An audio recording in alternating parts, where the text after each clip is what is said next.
Assalamualaikum warahmatullahi wabarakatuh. Salam sejahtera untuk kita semua. Bapak dosen Doni Anggoro yang kami hormati dan kawan-kawan mahasiswa Unindra semuanya yang saya banggakan. Pada kesempatan ini kami dari grup 1 akan mempresentasikan materi tentang some factors focusing on language and students need analysis. Mohon izin perkenalkan kami dari grup 1, saya sendiri Dian Suherman dan rekan-rekan kami yang saya banggakan Mulyani, Nuring Fitrah Insani dan Muhammad Mahardika. Okay, my friend, the proverb had said, "What I hear, I forget. What I see, I remember. What I talk, I understand. What I do, I comprehend." Kawan-kawan sekalian, pepatah dalam bahasa Inggris yang barusan saya bacakan itu merupakan filsuf Tiongkok kuno Konfusius yang mengungkapkan keyakinannya akan pentingnya belajar dari pengalaman ketika dia menulis. Saya mendengar dan saya lupa. Saya melihat dan saya ingat. Saya berkata dan saya mengerti. Konfusius menghubungkan perolehan pemahaman dan pengetahuan secara langsung untuk hidup dan mengalami. Apa yang saya lakukan dan aku memahami. What I do, I comprehend. My friend, some factors focusing on language for learning objective, that is, language settings. As far as you have been concerned, the term of language setting refers to the totality of communication roles in any communities. Chambers in Darwin and Einstein, 1990, in this case, the learners learn English is influenced by the environment in which they live, and they should learn the language as it is used by the English speakers of communities. Kawan-kawan sekalian, mengapa harus ada pengaturan bahasa? Mengapa harus ada language setting? Bahasa Inggris adalah alat untuk berkomunikasi di seluruh dunia. English is the means of communication in all over the world. Jadi kawan-kawan sekalian, istilah language setting mengacu pada totalitas peran komunikasi dalam berbagai komunitas. Dalam hal ini, Darwin dan Einstein 1990 bahwa para pembelajar bahasa Inggris itu dipengaruhi oleh lingkungan di mana mereka tinggal dan seyogyanya mereka harus belajar bahasa sebagaimana bahasa Inggris digunakan oleh penutur bahasa Inggris atau komunitas maupun masyarakat. Okay, my friends, why do have to be language setting? The first, English as a target language. The developing science and technology has currently an important role to determine whether English is a target language or not in a certain country. Kawan-kawan sekalian, kenapa di dalam bahasa harus ada pengaturan bahasa? Anda harus tahu bahwa perkembangan ilmu pengetahuan dan teknologi saat ini memiliki peran penting untuk menentukan apakah bahasa Inggris merupakan bahasa target atau tidak di suatu negara. Sehingga di era global seperti sekarang ini akan semakin banyak perkembangan yang terjadi di negara ini. Mulai dari perdagangan bebas, Semakin banyaknya berdiri perusahaan-perusahaan asing di Indonesia, sehingga penggunaan bahasa internasional seperti bahasa Inggris sudah sangat tersebar luas. Tentunya untuk para calon entrepreneur dan pencari kerja sudah menjadi suatu keharusan untuk bisa menguasai bahasa Inggris agar bisa mengikuti perkembangan zaman di era globalisasi ini. Okay, my friends, why do have to be language setting? The second, the continuum EFL, ESL, English as foreign language and English as second language. English is used by the people in their everyday life. It is their native language, mother tongue, or we can also say it is their first language. Example, in the United Kingdom, in the United States, Australia, and New Zealand. However, in some countries, English is used officially language, but some communities use French in daily life. Kawan-kawan sekalian, kenapa di dalam bahasa harus ada EFL, English as Foreign Language, and English as Second Language, ESL? Bahasa Inggris digunakan oleh banyak orang dalam kehidupan sehari-hari mereka. Itu adalah bahasa asing mereka. Bahasa pertama atau bahasa ibu, dan kita bisa juga mengatakan bahwa itu adalah bahasa pergaulan mereka. Contoh di negara Inggris, di negara Amerika Serikat, Australia, dan New Zealand. Bagaimanapun juga di beberapa negara bahasa Inggris digunakan sebagai bahasa resmi, dan ada juga beberapa komunitas menggunakan bahasa Perancis dalam kehidupan sehari-hari. Teman-teman, kawan-kawan sekalian, dalam berkomunikasi dan berinteraksi antar berbagai negara, bahasa Inggris sangat diperlukan untuk menunjang perkembangan ilmu dan teknologi, serta tuntutan zaman yang semakin maju dan modern. Penguasaan keterampilan berbahasa Inggris sebagai alat komunikasi internasional ini bertujuan bersosialisasi di era globalisasi. Sebagai bahasa kedua atau ESL, English as a Second Language, yang dimaksud bahasa kedua adalah bahasa yang digunakan setelah bahasa pertama.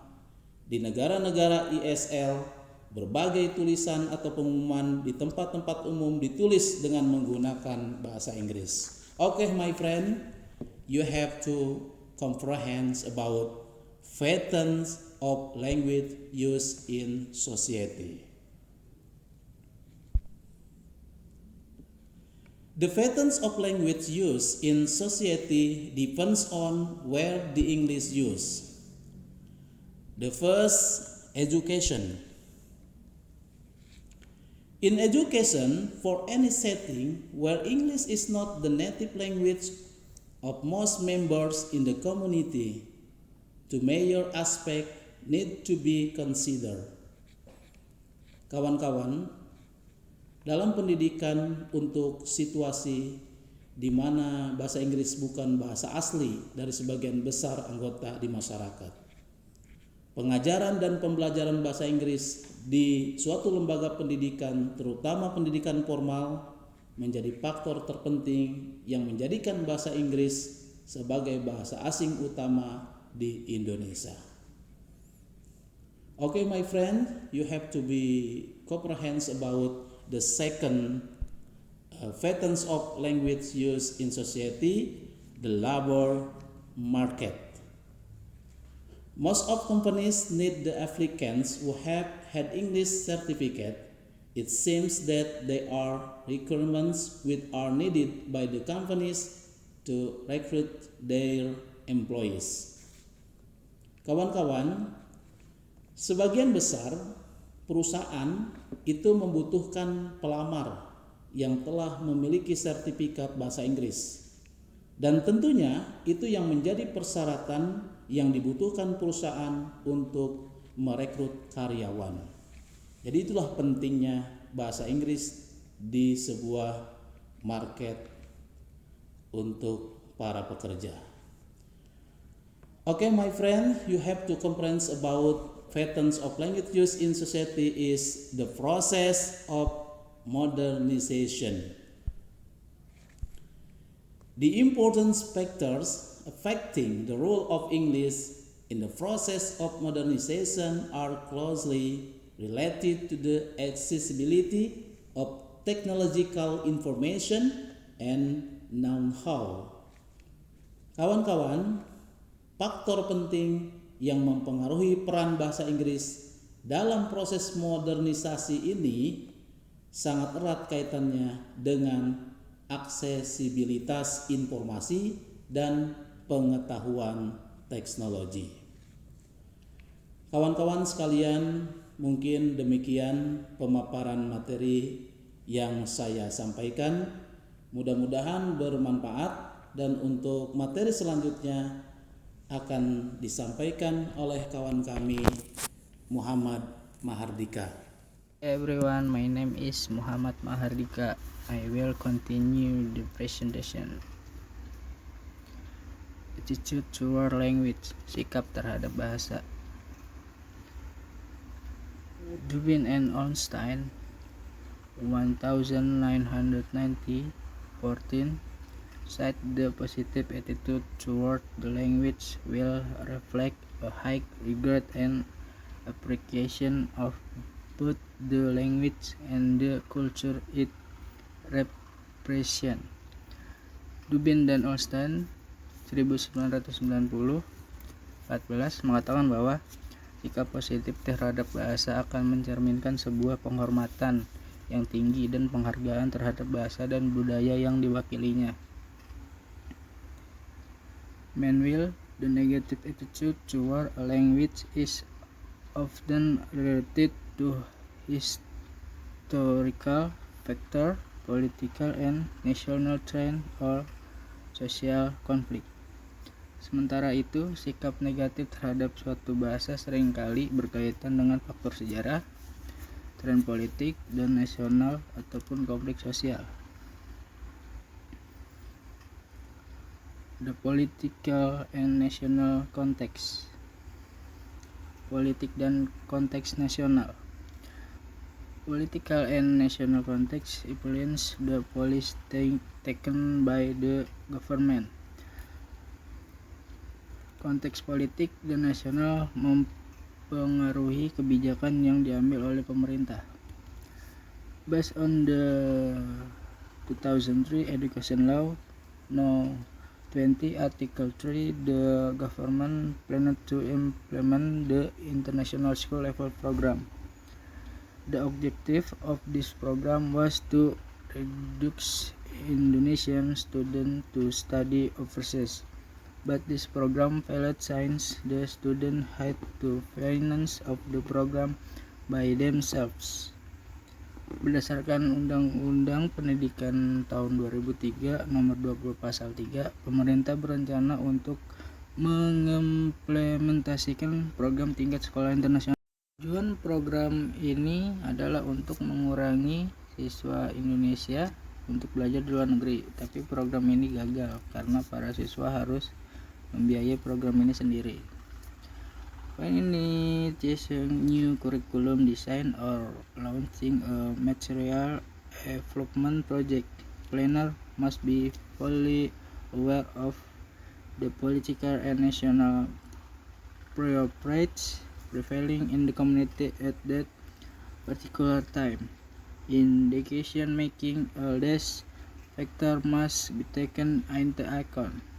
Ketika memulai desain kurikulum baru atau meluncurkan proyek pengembangan materi, perencana harus sepenuhnya menyadari prioritas politik dan nasional yang berlaku di masyarakat pada saat itu.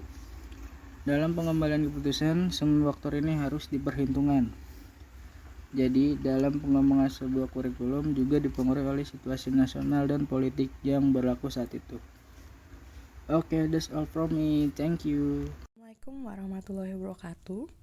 Hello everyone, my name is Nurin Fitrah Isani and I would like to continue about the material after you hear about explain about politician. And right now I'll try to be continue with the part of needs analysis. What's the mean about needs analysis?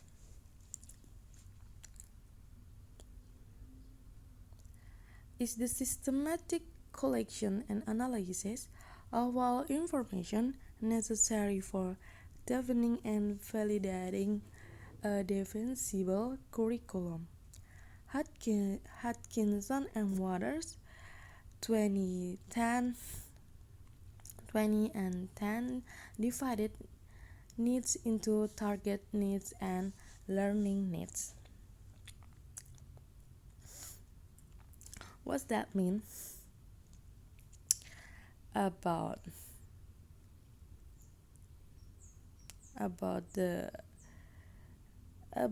the sentence, about the paragraph, because of we have to know. So, the bahasa adalah pengumpulan dan analisis sistematis dari semua informasi yang diperlukan untuk mendefinisikan dan memvalidasi kurikulum yang dapat dipertahankan. Hutchinson dan Waters tahun 2010 membagi kebutuhan menjadi kebutuhan target dan kebutuhan belajar. Kebutuhan belajar. Learning needs. What the students need to do in order to learn. Target needs. What the student need to do in the target situations. Okay, I'll try to explain about learning needs. What the students need to do in order to learn. Apa yang perlu dilakukan siswa untuk belajar? Jika dilihat dari apa yang menjadi kurikulum sekarang, mungkin itu memang sebenarnya sudah menjadi tolak ukur untuk sebuah pengajaran yang ada di sekolah, terutama untuk anak sekolah dasar yang ternyata kita berbicara tentang bahasa Inggris yang ternyata sekarang SD sudah tidak ada pelajaran bahasa Inggris, dan mungkin memang itu sudah menjadi tolak ukur, dan itu mungkin juga menjadi sebuah kebutuhan kurikulum yang memang harus diterapkan di dalam sekolah dasar untuk tidak sangatlah perlu belajar bahasa Inggris. Jadi memang kembali ke kebutuhan yang memang dilihat dari masyarakat, dari siswa-siswi yang ada di sekolah untuk melihat bagaimana mereka perlu atau tidaknya, butuh atau tidaknya sebuah pembelajaran yang memang itu menjadi tolak ukur, karena bagaimanapun juga sebuah keputusan yang diambil itu pasti sudah menjadi pertimbangan dari segala yang menjadi efisiensi, efektifnya, bagaimana itu diperlukan atau tidak. And next, target needs. Kebutuhan sasaran, apa yang perlu dilakukan siswa dalam situasi target. Nah, itu kembali lagi bagaimana siswa diperlukan atau tidakkah target itu untuk siswa yang memang bila dasarnya itu memang diperlukan, pasti itu akan menjadi sebuah target untuk siswa-siswi. Tapi jika memang bahasa Inggris tidak terlalu banyak diperlukan di sekolah, terutama untuk murid-murid adik kelas kita di sekolah di SMP atau SMA ataupun SD, jika memang itu target yang memang harus dicapai, pasti akan adanya kurikulum yang menunjang ke arah yang memang harus ditargetkan. Dan ketika itu memang sudah tidak perlu dilakukan, apa bahkan mungkin perlu dihapuskan seperti SD yang tidak ada lagi pelajaran bahasa Inggris, ya mungkin memang itu yang terbaik gitu. Memang itu yang terbaik. Jadi memang bukan targetnya untuk anak SD. Jadi mungkin lebih baik ditiadakan pelajaran bahasa Inggris. Okay, and next I'll try to be next slide. And that's about students' needs analysis. Yeah. Necessities. The type of needs determined by the demands of the target situation.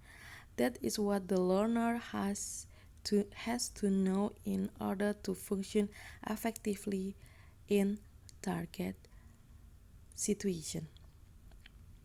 Jenis kebutuhan ditentukan oleh tuntutan situasi sasaran, yaitu apa yang harus diketahui pembelajar agar dapat berfungsi secara efektif dalam situasi sasaran. Ini yang saya sebut tadi, apabila memang kebutuhan itu memang diperlukan, sangat diperlukan, keperluan itu menjadi sebuah kebutuhan, pasti akan ada bagaimana caranya bagian pemerintah terutama untuk mengadakan kurikulum tersebut jika memang dibutuhkan. Tapi jika bila memang tidak perlu untuk dimasukkan ke sebuah kurikulum, ya pastinya tidak akan dimasukkan karena melihat dari efektif dan bagaimana sasaran yang dituju agar fungsi pembelajaran yang ada efektif begitu. And next, wants. The student's subjective needs in the four aspects of language, including listening, speaking, reading, and writing. Kebutuhan subjektif siswa dalam 4 aspek bahasa termasuk mendengarkan, berbicara, membaca, dan menulis. Itu sebenarnya apa yang tertulis di sini itu adalah sebuah dasar sekali untuk kita belajar sebagai manusia untuk sekarang gitu. Karena dari kecil sebenarnya juga itu yang menjadi awal mula kita bisa seperti sekarang ini. Karena awal kita bayi pasti mendengarkan untuk pertama, baru diajak berbicara, membaca, dan menulis yang terakhir. Karena itu menjadi sebuah sudah seperti menjadi sebuah dasar untuk manusia belajar dari dia lahir hingga sampai sekarang. Dan kebutuhan ini adalah benar-benar subjektif ya. Jadi sebenarnya bisa dikatakan sebagai dasar, sebenar-benarnya dasar untuk dalam mempelajari segala hal sesuatu yang ada di kehidupan. Lack, kekurangan. The students present knowledge in the four aspects The student present knowledge in the four aspects of language, including listening, speaking, reading, and writing. Pengetahuan terkini sang pelajar dalam 4 aspek bahasa termasuk mendengarkan, berbicara, membaca, dan menulis. Almost sama banget dengan yang di atas hampir. Hanya yang membedakan adalah pengetahuan terkini dan bagaimana itu bisa menjadi menjadi sebuah kekurangan, karena bagaimanapun juga terkadang kita mendengar hanya setengah informasi, berbicara terkadang karena dengan informasi yang didapatkan hanya setengah berbicara, jadi bisa dikatakan bahasanya mungkin ngawur, tapi itu memang mungkin berdasarkan dari apa yang dia dengar.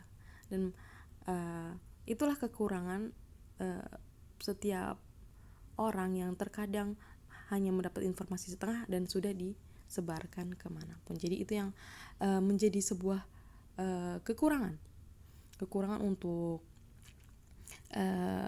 apa yang menjadi harusnya menganalisa informasi yang didapatkan lebih jauh. Karena bagaimanapun juga informasi yang didapatkan setengah-setengah pasti juga penerimaan orang setengah-setengah, dan dia berbicara setengah-setengah menjadikan salah kaprah begitu.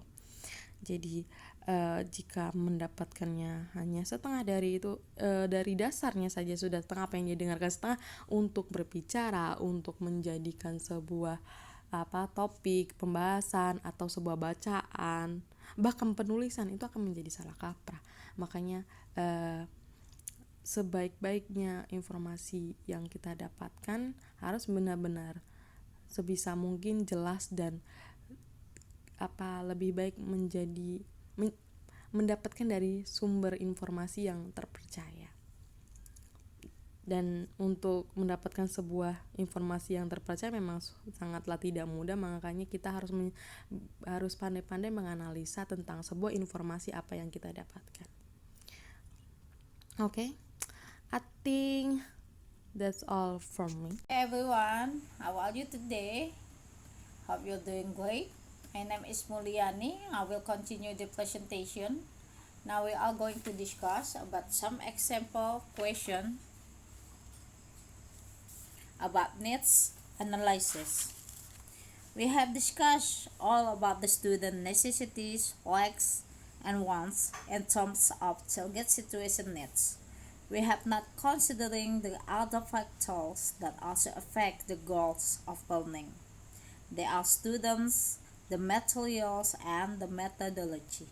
So, in building questions to be analyzed, we need to involve questions about them. What will the goals be used for? Untuk apa mata pelajaran ini akan dipergunakan? Why are the students taking the course? Mengapa para siswa mengambil mata pelajaran ini? Third, where will the language be used? Di mana bahasa ini akan dipergunakan? Who are the students? Siapa anak muridnya? 5. What do they know already about English? Apa yang mereka ketahui sebelumnya tentang bahasa Inggris? 6. What are their learning and socio-cultural background? Apa latar belakang pendidikan dan sosial budaya mereka? 7. What is their attitude to English and to English culture? Bagaimana sikap mereka terhadap bahasa Inggris dan terhadap kebudayaan bangsa Inggris? What resources or materials are available? Apa sumber daya atau bahan apa yang tersedia? What is their concept of teaching and learning? Apa konsep belajar dan pembelajaran mereka? And the last one, what learning methodology will appeal to the students? Metodologi pelajaran apa yang akan menarik bagi para siswa atau anak didik? And the next slide. Other factors that should be considered. Besides all the factors that we have discussed, we should consider also some more factors that have impact on successfulness of teaching and learning process. So, we need to analyze who teaches the teacher. Quality education requires quality teachers. Good teachers bring a shining light into the learning environment. Jadi pendidikan yang baik itu membutuhkan guru juga yang berkualitas ya. The second, who do teachers teach? The students or learners? The students are at the center stage in educative process. They are the most important factors in the learning environment. There is no teaching without them. Teachers should understand and accept the student diverse background. Jadi para siswa sebenarnya adalah pusat dari proses pendidikan ini. Mereka adalah faktor paling penting dalam lingkungan pembelajaran. Tidak akan ada pembelajaran tanpa mereka. What do the teacher teach? Knowledge, skill, value. It should be remembered that what students learn will be obsolete in 10 years, and half of what they need to know to succeed in work and in life has not yet been fully developed and will have to be learned as they go along in the future. Jadi harus diingat kalau untuk apa yang mereka pelajari hari ini akan jadi usang di kemudian hari. Jadi bagaimana caranya mereka bisa sukses di pekerjaan atau dalam kehidupan mereka. And the next one, how do teachers teach? Approach, method, and technique. There is no best strategy that could work in a million of different student background and characteristic. However, for teachers to teach effectively, they must use appropriate methodologies, approaches, and strategies. Teachers should select teaching method, learning activities, and instructional material to learners. Jadi maksudnya bagaimana seorang guru mengajar? Ya mereka harus menggunakan teknik, metode, ataupun pendekatan dalam hal pembelajaran. The next one, how much of the teaching is learned? Performs. Berapa banyak dari pembelajaran itu yang bisa diambil. Nah, hasilnya akan menghasilkan prestasi atau performance.